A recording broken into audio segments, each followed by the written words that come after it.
Good morning, everybody. Jim Feist and Money Mike Scalleat. This is the Luzerne County Sports Guys coming to you fresh and ready from Las Vegas. Good morning, Mike.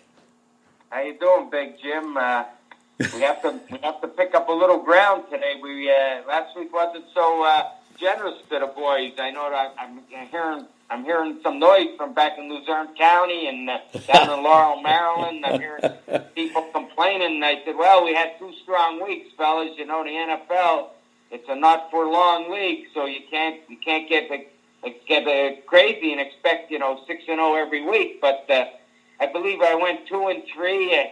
I had a tie with Tampa Bay. I hit a teaser because my bet, they dropped the New England game off the teaser when it got scheduled on Monday. So I had Tampa Bay, the Bears, and Green Bay Monday night. So I played the goat and the boat, Jim, like I told you last week. Rodgers and Brady, the goat and the boat. The goat and the boat. I love it. Right. I know. So I didn't lose too much. It was a little down week, but I'm ready to rebound. I got about, I have 5 straight bets and a little teaser, and we'll be ready to roll, buddy.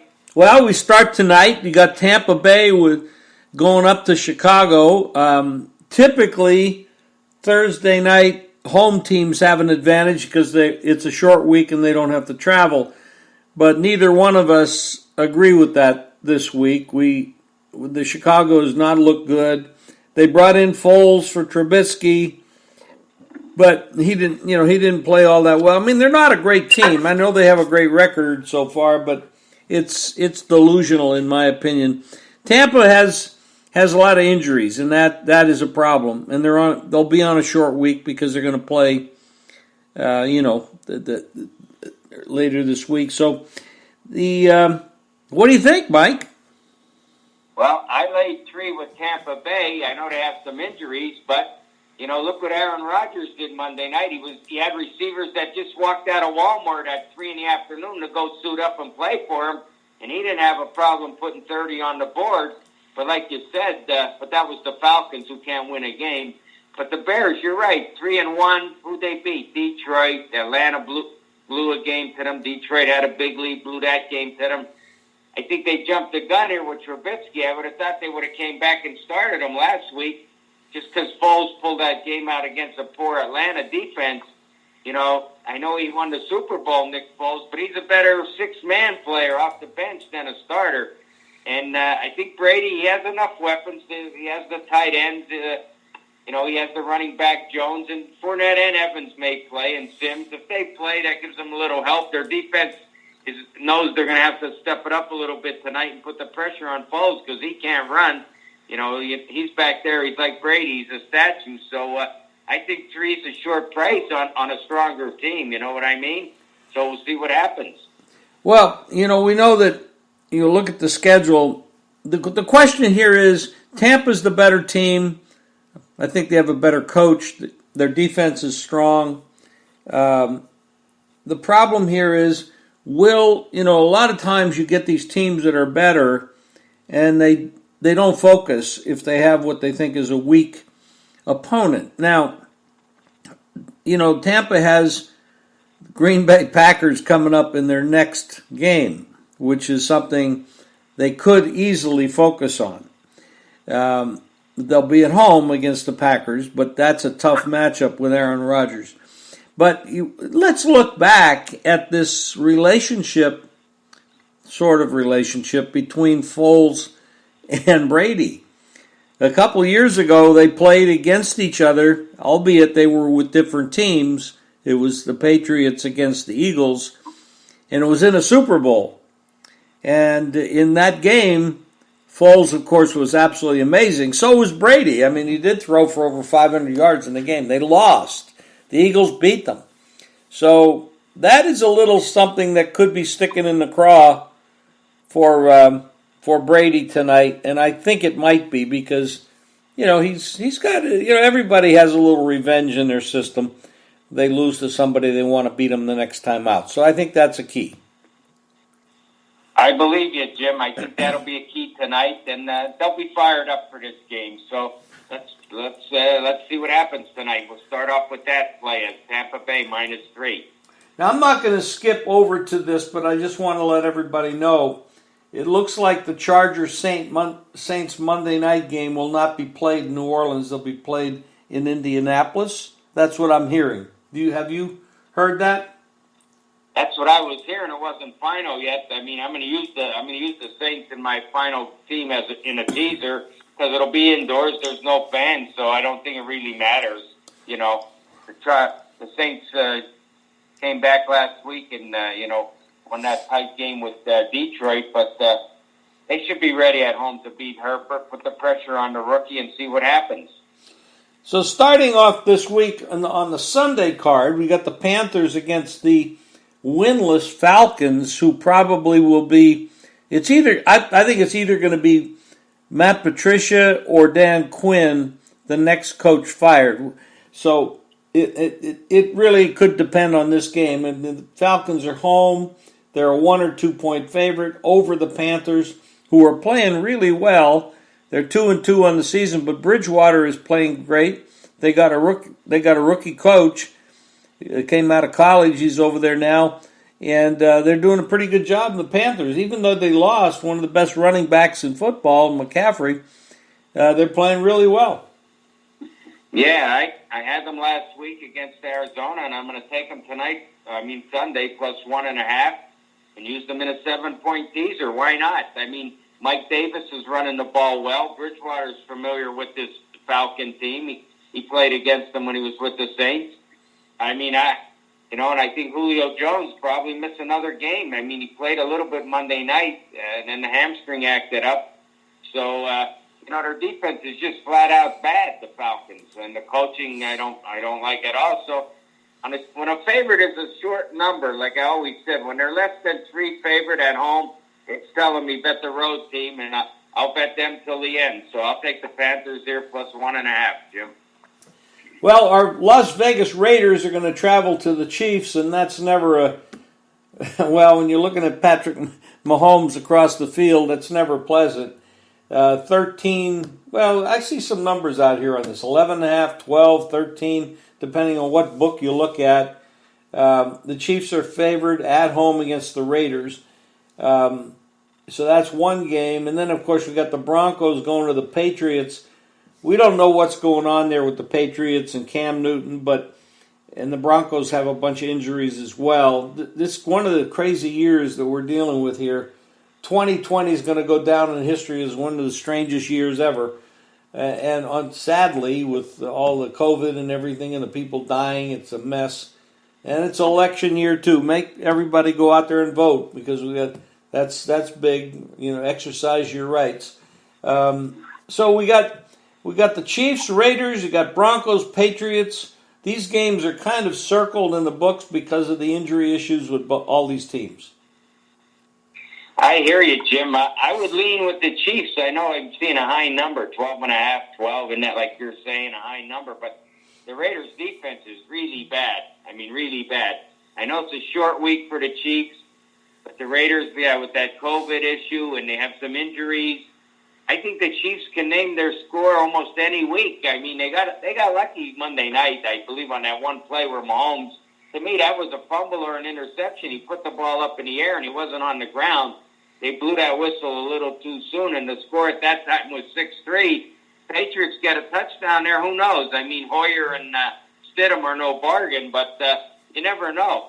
I guess maybe the Chiefs thought it would be an easy game without Cam Newton and all, but I don't know. But I would lean with them here. It's not a play. I'm just going to lean because I don't trust the Raiders. And the other game, if Cam Newton's playing, I don't know what the number is. I haven't seen anything. Earlier I thought I had seen 9, but I would lean with the Patriots. Cam Newton's playing. I think he's a good mix. I think he's a good match with Belichick here in this system with him and McDaniel. I think they're going to have better success than I thought because at first we didn't think they'd have a guy of Cam Newton's stature. I mean, he's got to play like he did in his first couple years, that stature, not what he played in the last couple. But we'll see what happens with that game, Jim. Yeah, we don't really know who the quarterback on each side of that game are going to be, so that is strange. I will go back to the Raider-Chiefs game. That is a division rivalry, as is the Panthers and Falcons, and those games do require a little bit different handicapping because they mean so much more to the teams. But in both, these games, the Broncos and Patriots, without knowing who the quarterbacks are, you really can't really even talk about the game. Moving on to the next game, the Rams and the Washington football team.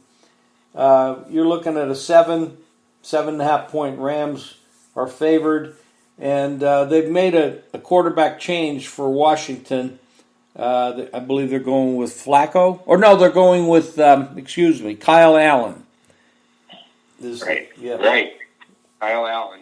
Well, he played a lot last year for Carolina, Jim. I mean, it was good and bad. But, I'm going to lean with the Rams because they're a team I like a lot. Now, last week they played down to their opponent with the Giants. I mean, at the end, the Giants almost with a touchdown and 2 points could have tied the game, but the Rams got an interception, and that was the end of that. But I think, I like Sean McVay. He'll come with a good game plan. Washington's defense is not that bad.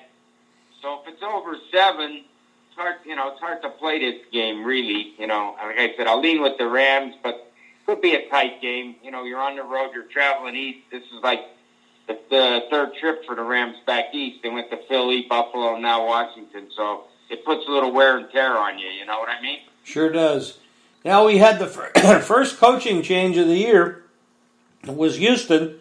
They fired Bill O'Brien, which I thought was well overdue. There's several coaches in the league. I don't like to see anybody lose their job, but if they're not doing a good job, you got to make a change. I thought the Texans just totally mismanaged. He was the coach, the chief cook and bottle watcher. He was a washer, and he did a million things that I thought were wrong. I don't think he got along with the players. I don't think the players even liked them at all. But it seems that way. The Jaguars come in here. They got a couple injuries. This is a division game. Jacksonville against Houston. And Houston is a 6 or 6.5 point home favorite. Well, I would play the Jaguars. I mean, I didn't play them, but it's a possible play coming down the line. I got to think a little more about it. But you're right. Bill O'Brien, he didn't have the respect of the players. He trades Hopkins, which was a total mistake. So that tells you they didn't get along, and I think him and J.J. Watt had a little bit of an argument along the way, I'm hearing. So, Correll will be the coach, the gentleman who used to be with the Patriots, right? I believe so. Romeo is the head coach. Romeo Correll, okay. Well, I'll lean with the Jaguars here with that 6.5. I mean, miss you, some good weeks, some bad weeks, but I can't bet a team after firing a coach. I know sometimes the players now, they'll say, well, he's gone, now we can play our way and this and that, but I don't think they have, besides the quarterback, I don't see where all the talent is on the Texans, Jim. I don't like the game. I didn't play it. I won't play it. I won't tell anybody to play it. I'm going to skip over the Buffalo Titans game because I don't even know if there'll be a game. And I guess nobody else knows either because they don't even line up on it. This COVID issue, hopefully it doesn't spread and cause us more problems as we go forward, but it probably will.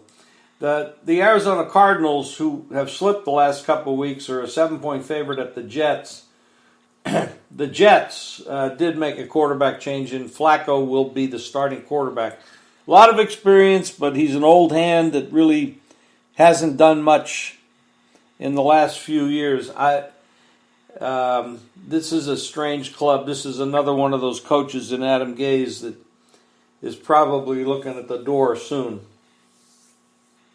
I agree with you there, Jim. And yeah, Flacco, he had that one. He had a great record in the playoffs. He won a Super Bowl. I'll give him that. But he can't move around. But boy, the Cardinals every week they're in a favorite role that they haven't been in many years. So to give a touchdown to a bad team, I mean, it might look easy, but I would lean with the Jets. It's not a play. So far, my plays are Tampa Bay and the Panthers. But I would just lean with the Jets. But yeah, Adam Adam Gates is on his way out. That's no doubt. There's going to be probably 2, 3, 4 coaches by the end of the year will be gone or when the season ends. There's been some bad coaching so far in only 4 weeks, Jim.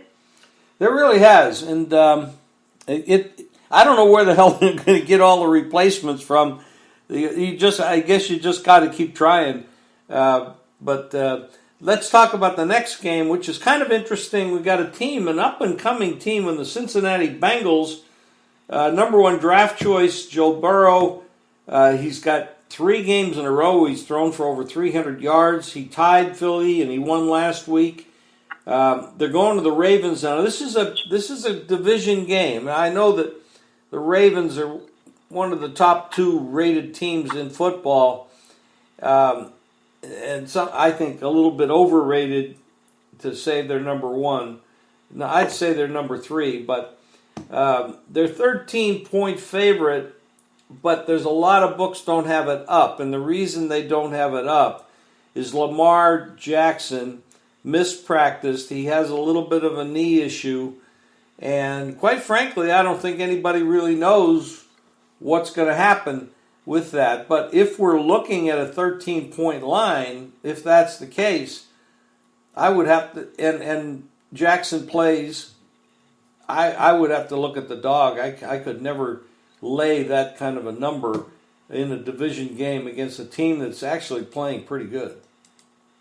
I agree with you, Jim. You know, we come from the same school, division matchups. Take the dog, and they win more games or cover to spread more games, which is really the case that we want to see. Cover the game. We don't care if you win, but cover the spread.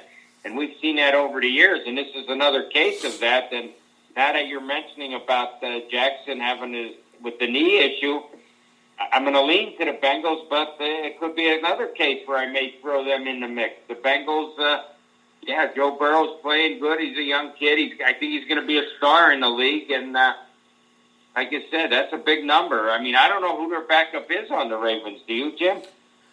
Not offhand. Actually, I don't. Shame on me. I should know that. But right. Well, shame on the 2 of us. But maybe he starts, and if they get a little lead. Isn't it? Wait a minute. Isn't it RG3? Yeah, RG3. You're correct. So, yeah, right. Well, right.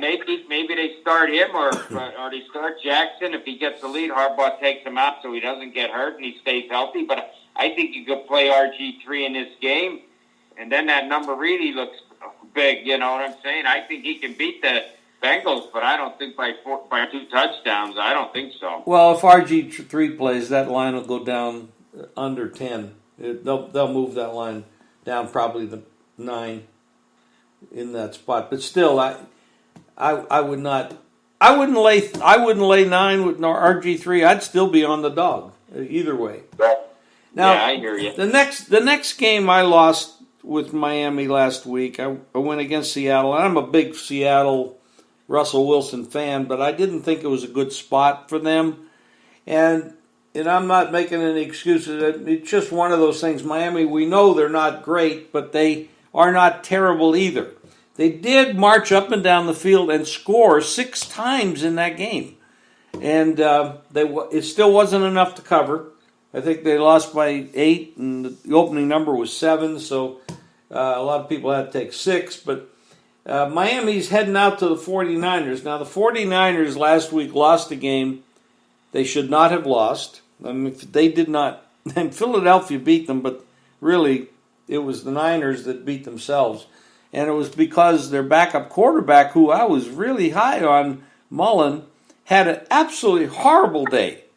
And I don't know what, of course, human beings have problems. I don't know what happened with him, but he was really regarded high. Even his head coach was high on him. A lot of the players, he just was terrible. And they lost the game to Philly, even though Philly didn't look all that good. And now they're a 9-point favorite at home. Garoppolo will probably start. I'm guessing he will be the starter. And Miami Dolphins are a 9-point dog at 49ers. All right, Jim. Yeah, I was on the Dolphins with you last week, and I always said to all my friends that bet these games that when you're kicking field goals, it's not a good sign, and it wasn't last week. You score 6 possessions, you score, and 5 of them are field goals. What could happen? But you lose. We lose by 8. I was getting 6.5. That was a game they should have covered, if not won, in my opinion. Now they go out west. Well, I wouldn't lay 9 with the 49ers. Miami, Fitzpatrick, I guess he'll be the guy. It's not 2 a time yet, but it's coming. It could have been this week, but maybe the Niners are banged up even on defense. Maybe this would have been the time to start them. I'm not sure, but I would lean with the Dolphins with that high number of 9.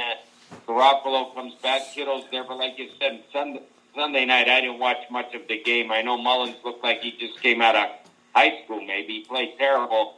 I mean, in the past years, he's had some good games for the Niners when Garoppolo was hurt that one season. So it was different to see him play that bad. But I would lean with the Dolphins, Jim. And we skipped the game here, our Pennsylvania matchup, Pittsburgh and the Eagles, Jim. Oh, you're right. We did. I forgot about that one. The Eagles are the team that beat the 49ers last week, but many people that I've spoken to don't believe they actually beat them. They just were beneficiary of what Mullen did last week. The Steelers have been off because of the COVID incident with the team they were supposed to play in the Tennessee Titans. So they did have a lot more practice time. They didn't get hit. They healed up from any soreness they had. The Steelers are tough. I mean, they're 3-0 on the year, and their defense is very strong. Philadelphia has not looked good this year. I know they got the 1 win and the tie under their belt now. And actually, in the terrible NFC East, they are actually leading. With 1 win, 2 losses, and 1 tie, they are ahead of Dallas. And I don't know what to make of Philadelphia. Like I said, they didn't look good that last week. They did win. Were given a gift. But Pittsburgh is tough, and they're home, and they have rested, and it's a tough spot. I hear you, Jim. I'm going to be on the Steelers -7, and I'm going to use them in a teaser, even a 7-point teaser. It'll be my second game in the teaser. But yeah, Steelers got some extra rest. Roethlisberger wasn't happy about it. He would have rather seen the bye week come later in the year. So you play about 7 or 8, and then you get a break and come back and play the other 8, to make up the finals, to get the 16 games in. But the Eagles are so banged up. I mean, Lane Johnson, he's in, he's out. The receivers are out. I don't know where the points are going to come from because the Steelers' front 7 is strong. And then in the secondary, you have Mika Fitzpatrick, right? Isn't that his name? The kid from Alabama. And then you have Joe Harden. I mean, that secondary's not bad either. So I got to think the Steelers come out and take care of business with the Eagles here. I'm sure they're anxious to get back on the field after this, unscheduled week off. So I know they're ready to go. We'll go down to the Giants and Cowboys if you want to talk about this mess. The Giants almost pulled one out last week. They were inspired. They're 0-4. Dallas is 1-3. Dallas's defense is absolutely horrendous. I thought Dallas was going to be pretty good this year. Actually, I was real wrong about how good or how bad they are. I mean, I don't know what to say about it. I hear you, Jim. I would just lean with the Giants. It's another division game. Take the 9.5, whatever. The Cowboys, the defense is bad. They can score with the best. I mean, that offense, a lot of weapons. But the defense, a couple linebackers been hurt. I don't know if they're back this week. Lee and the other player they got from Boise State who plays good, Van Der Esch, I guess. And Van Der Esch, I would just lean with the Giants. It's no play for me, Jim. Well, Saquon Barkley is out, and that's a big loss for the Giants, although maybe they'd play better without him because they don't depend on him so much. A lot of times when you have a great player like that, you lean on him a little bit too much and you don't develop elsewhere, and that could be a problem. The Indianapolis Colts, who have a very strong defense, they're highly rated. They're playing at Cleveland, and they're a 1-point favorite. It was higher I've seen 2.5 and 3 in that game, but it's been back and forth. So 1.5. The Colts at the Browns. Well, this is a bet for me. I bet the Browns plus 1.5. I like the way they're playing. Mayfield just got to manage the game. I mean, I know Chubb's going to be out, but they still got a good running game. The receivers are there. The defense is very tough. At home, I think they'll play even tougher. Phillip Rivers, he's another immobile quarterback who can't run. I mean, I don't see them having a. I know their defense, though. The Colts' defense is tough. That's going to be the case here with the Browns. But I'll take that 1.5, and I'll also tease them up to 8.5. So it's the third play in my teaser and my fourth bet for the week, Jim. Okay, moving on, we'll go to the Vikings at the Seahawks. Now, this is an interesting game. And Seahawks, another team, kind of like Dallas, that has a terrible defense. Their numbers on defense are absolutely horrendous. And the Vikings are starting to look a little bit better than they did in the first 3 weeks. But with the Seahawks, you have Russell Wilson, and he is absolutely a magician. This guy is really him and Aaron Rodgers are just smoking this year. And the Seahawks are a 7-point favorite. And the Vikings come in there. There's no fans. And the Seahawks always had a big home field advantage because of the 12th man. But they don't have that this year. No, I agree with you there, Jim. But they're still winning. They're still winning games at home. And I laid the 7 with Seattle, and I used them in a teaser, even up. So it's my fourth. It's my fifth bet, and it's my fourth team in the teaser because I'm going to go with a 5-team teaser this week. I'm stretching it out a little, but the Vikings, they finally got a win. Houston was on the goal line, should have been able to tie that game up, but couldn't manage to do that. So I'm still not impressed with the Vikings. They do have Cook who can run the ball and Thielen who can catch and all, but you're relying on Kirk Cousins. I mean, I've seen them play up at Seattle the last couple of years. They've been there, and they haven't come out with a win. And like you said, Wilson, I have to find a new nickname for him because we give Rodgers and Brady names. We've got to find something for Wilson because he is the magician, boy. He pulls them out. He has the receipt. He makes things happen. He's just so good. He's just so good. I mean, I'm not a favorite better, but this week I had to lay 7 with 2 teams. Normally I'm on the dog side, but I think Seattle's just too tough, and Wilson will way outdo Kirk Cousins. This is a year to talk about politics, but there's one thing and it must be politically incorrect or something to vote for this guy. But Russell Wilson, he's been in the league about 8 years, and you and I both think he's like the best quarterback in football. He's never had a most valuable player vote, not one, and that is absolutely insane. But there he is. He's right there along with Aaron Rodgers at the top of the list, along with, of course, Mahomes as the most valuable player this year. It's kind of a political statement anyway, so maybe that's why. But then we talked a little bit about the Monday night already. The game's moved to Indianapolis, the Chargers, Saints. You got the rookie and Herbert who's playing very well. I mean, this guy stepped in when he wasn't given a real chance because they had Tyrod Taylor down there, but he got hurt, and now that's a big game. Monday night, Saints 7.5. Total is 50 or 51. I'm also seeing 8s on the game, and that's a big number. The game's in Indianapolis. It's indoors, and that'll be a good Monday night game. Yeah, it should be, Jim. I'm just using the Saints minus a half-point in my teaser. I'm not going to lay 7.5 or 8. It's a neutral site. But Herbert and Joe Burrow, to me, they're going to be future stars in the league. I'm looking for Tua to get in action with Miami and see how he looks out there on the playing field. But these two guys are very impressive so far. But I got to go with Breeze in them in this game. Thomas should be back for this game, I'm hoping, for them, but they still have enough weapons. The Chargers, they're one of them teams. They play good, but in the last couple minutes they find ways to give games away. I mean, last Sunday, you're up 24-7. You got about 40-some seconds to go in the half. You're on your you're on your own 7 or 8 yard line. Why aren't you taking a knee and run the clock out? Go into halftime up 17 over Brady, but they run, they fumble, Brady scores, they come out in the third quarter to score again, and now it's 24-21, and you know you're done now. I mean, now Brady has the momentum, the defense is fired up. So, you know, the coach on the Chargers, to me, he should be on a hot seat also. He makes several mistakes, in my opinion.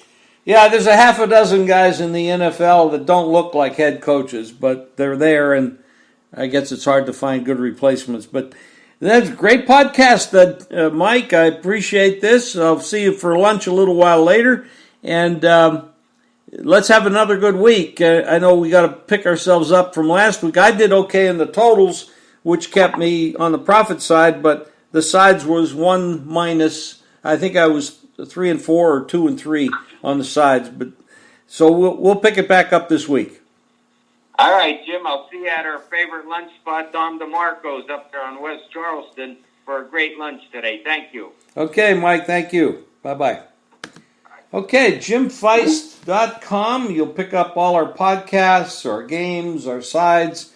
And again, thank you for listening. We appreciate it.